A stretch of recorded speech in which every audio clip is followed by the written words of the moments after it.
সকাল সকাল ঘুম থেকে উঠেই খুব সুন্দর দুটো পেয়ারা পেয়ে গেলাম। তারপর হচ্ছে আমি চলে যাচ্ছিলাম আমার বারান্দায়। কারণ সকাল আমার অনেক পছন্দ। আর সকালবেলার রৌদ্র কিন্তু আমি একদমই মিস করতে চাই না। আর আমার গাছগুলোতে পানি দিয়ে দিলাম, কারণ গাছগুলো শুকিয়ে কাঠখোট্টা হয়ে গিয়েছিল।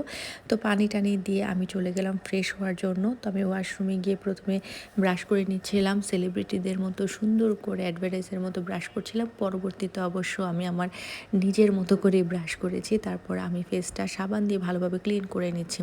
আসলে সকাল হলে আমাদের অনেক ধরনের কাজ করতে হয়। তাই ভোরবেলা উঠে গেলে অনেকগুলো কাজ কিন্তু আমরা সুন্দরভাবে গুছিয়ে ফেলতে পারি। আর আমি এই কাজটা সবসময়ই করি। আমি যখনই আমার বেসিনটা ইউজ করি তখন কিন্তু আমি সুন্দর করে সেটাকে ক্লিন করে নিই। না হয় কিন্তু এরকম পানি-টানি পড়ে থাকলে দেখতে খুবই বাজে লাগে। আরেকজন ব্যবহার করতে আসলে খুবই খারাপ লাগে দেখতে। তো এখানে আমি চলে আসলাম সানস্ক্রিন দেওয়ার জন্য, কারণ আমি সকালবেলা নিজের চর্চা মানে রূপচর্চাটা করি। আর আমার প্রতিটা ঘরেই মাশাআল্লাহ রোদ আসে, যার কারণে আমি বালিশগুলোকে রোদে শুকাতে দিই। আর আমার মেয়েকে উঠিয়ে দিলাম, নাস্তা দিলাম, তাকে নাগেটস ভেজে দিলাম। আমার এই রুমটাতেও মাশাআল্লাহ অনেক সুন্দর রোদ আসে এবং বালিশগুলো দিয়ে দিলাম। শীতের দিন কিন্তু এই জিনিসটা খুবই ইম্পর্টেন্ট।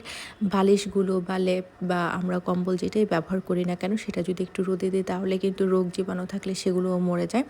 তো এভাবে করে আমি জাস্ট আমার ঘরটা গুছিয়ে নিলাম। আর চুড়ির আলনা আমার খুবই পছন্দের একটা জিনিস। ছোটোবেলা থেকে আমার খুব শখ ছিল আমি যখন বড় হব এরকম চুড়ির আলনা আমার ড্রেসিং টেবিলের উপরে রাখবো।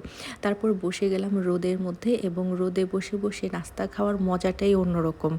আর আমি যতই ডায়েট করি না কেন, আমি কিন্তু সকালবেলা পরোটা চা ছাড়া কিছুই খাই না। আর আমার মেয়ের চুলে বেনি করে দিচ্ছিলাম, ছোট ছোট চুলে। আর আমার মনে পড়ে গেল আমার স্কুল লাইফের কথা। দেখতে দেখতে কত কিছু পরিবর্তন হয়ে গেল, তাই না? তো আমার মেয়ে আমাকে আদর করে চলে যাচ্ছে স্কুলে, আর আমি চলে এলাম রান্না বান্নার কাজে।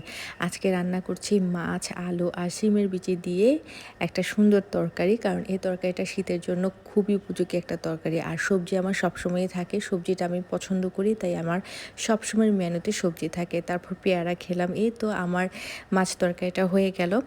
আর এখানে ভাতটাও খুব সুন্দর করে বলক আসলো। তারপর আমি সব বাচ্চা-কাচ্চাকে খাইয়ে, মানে ২ টা বাচ্চা আমার, ২ টা বাচ্চাকে খাওয়া-দাওয়া করিয়ে আমি আমার খাবারটা রেডি করছি।